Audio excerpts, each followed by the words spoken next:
Помните ли това манго, което сложих наопаки в чашата с вода? Всички очаквахме да изгние. Днес е ден 20 и ще разберем дали имаме чудо. Или пак може би пълен провал. Останете до края, защото ще засадим победителя. Както помните, едното сложих в салфетка, другото сложих във вода. При това по погрешка го сложих наобратно. Впоследствие обаче видяхте, че и двете пуснаха коренчета.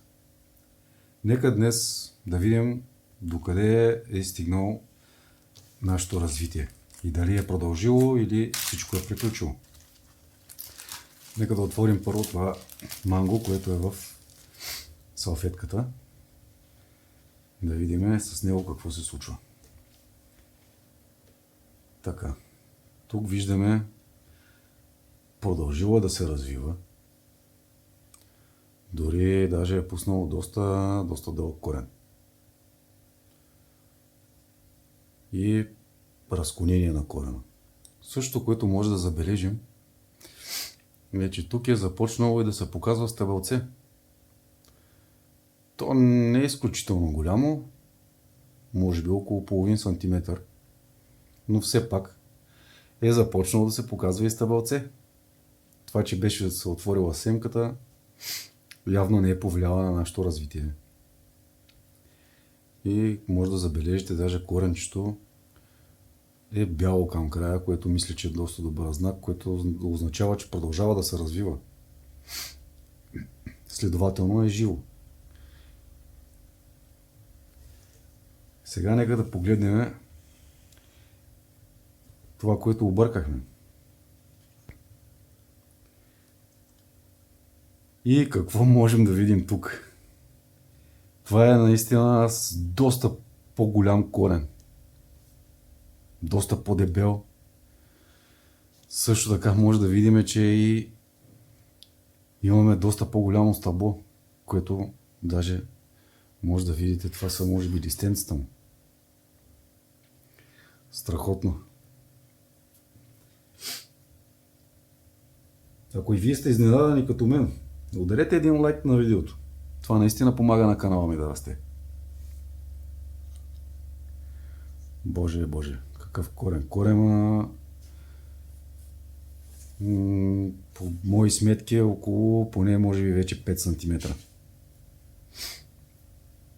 Нека да го сравним с другото.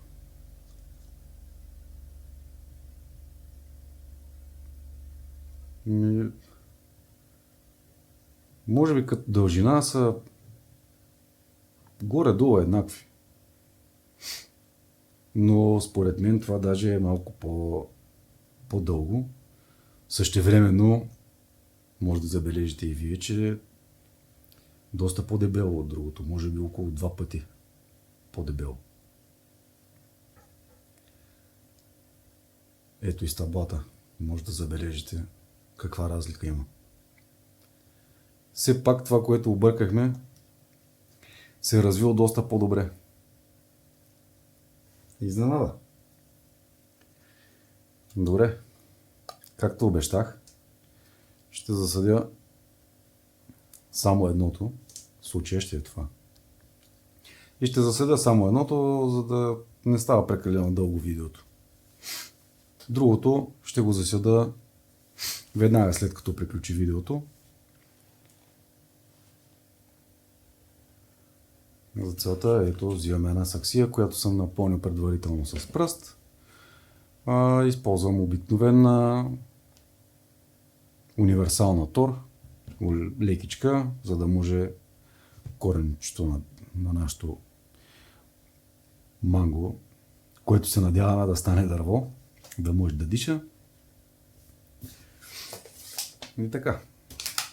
Което за целта, какво ще направим? Ще направим тук малко дупчица, за да може да засадим коренчето, което ще поставим много внимателно, за да не го нараним, да не го пречупим, защото все още, макар че не е толкова крехко и тънко, колкото си мисля, здравичко е. И ми ще го поставя ето така. Няма да го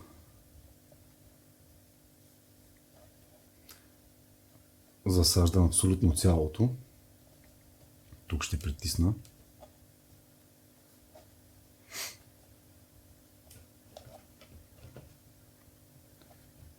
Гледал съм, че и другите го оставят, как да кажа, половината семка да бъде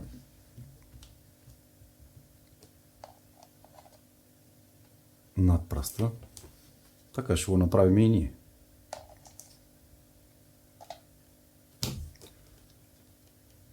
Да се надяваме, че ще продължи да се развива.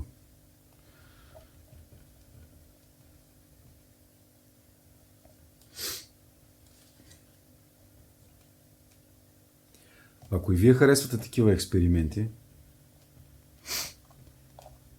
може да се абонирате за канала и да цъкнете на камбанката, за да ви извести, защото след един месец мисля да ви покажа дали е продължило да се развива.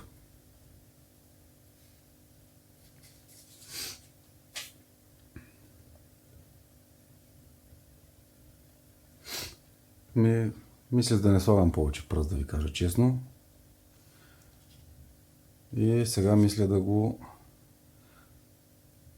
залея обилно с... В случая ще ползвам водата, в която е... Както забелязахте, повече не съм сменял, не е толкова мътна, както беше в началото. И ще го полея с същата вода, в която е било, защото предполагам, че може би в нея има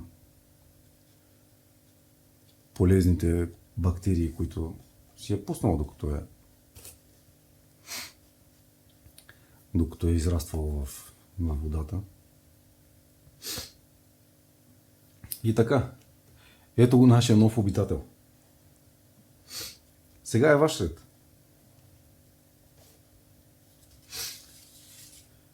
Пишете в коментарите според вас защо това, което беше във водата при това първите 3 дни беше в обърнато погрешка, се е развило доста по-добре от другото, което беше във влажната салфетка, и дали при вас се е случвало нещо такова. Ще ми бъде много интересно. Това е от днес. До следващия път.